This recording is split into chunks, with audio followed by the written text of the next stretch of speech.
मैं सारे पैनलिस्ट को एक आग्रह करूंगा कि आप जो उत्तर करेंगे उसको कहां से कोट कर रहे हैं ये भी बताइए, क्योंकि इस शो को वामपंथी मिसगाइड करने का प्रयास कर रहे हैं। कुसुमलता जी। एक पुस्तक है मेरे हाथ में। हाँ। इसका कवर पेज मेरे से गायब हो गया है। हाँ। पुस्तक का नाम है यादवास थ्रू द एजेस। पुस्तक दिखाइए। ये पुस्तक वो नहीं है मेरे पास, ये हाँ, देखिए। हाँ, यादवास थ्रू द एजेस। हाँ। इस पुस्तक में स्पष्ट रूप से लिखा हुआ है यहूदी जो है यादव है। अब मैं इसके अध्याय 8 पर रिपब्लिकन यादवास पृष्ठ संख्या 110। पृष्ठ संख्या 110 पर लिखा है KP Jaiswal give a list of 82 Indian republics in his book Hindu Polity, in which the following are the Yadavas republics. Yadav लोग, महाभारत की जो कथा है महाराज याद की यदु की, उस कथा के कारण राज्य प्रणाली में न रहकर गणतंत्र में है। इसका विस्तार से वर्णन है। अब मैं सीधे सीधे आ रही हूँ पृष्ठ संख्या 116, 117 और पढ़ दे रही हूँ क्योंकि पढ़ने थोड़ा सा है, 2 paragraph. In Hebrew, these people were known as Ibhiri, I-B-H-R-I, Ibhiri, an adjective from Apiru.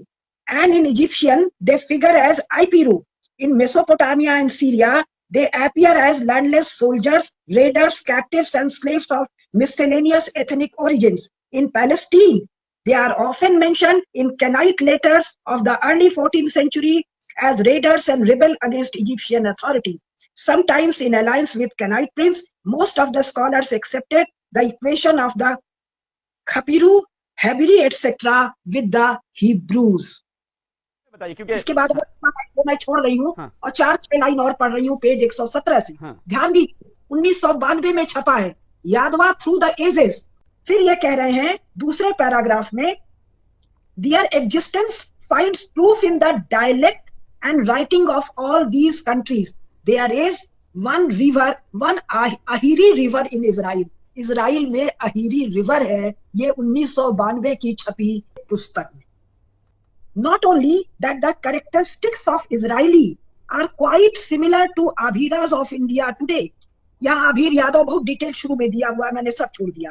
Their struggle for freedom, love for their motherland, attachment for land, stubborn attitude, their way of struggle, greediness for money, fighting qualities, fit to survive in adverse circumstances, make the best use of the worst type of land for agricultural production. The Ahiras are expert in this regard. Ahir, they occupy the neglected and useless piece of land and turn it into the best greenery and grainy fields. बहुत लंबा वर्णन है। सार ये है कि भाई कौन बहस कर रहा है?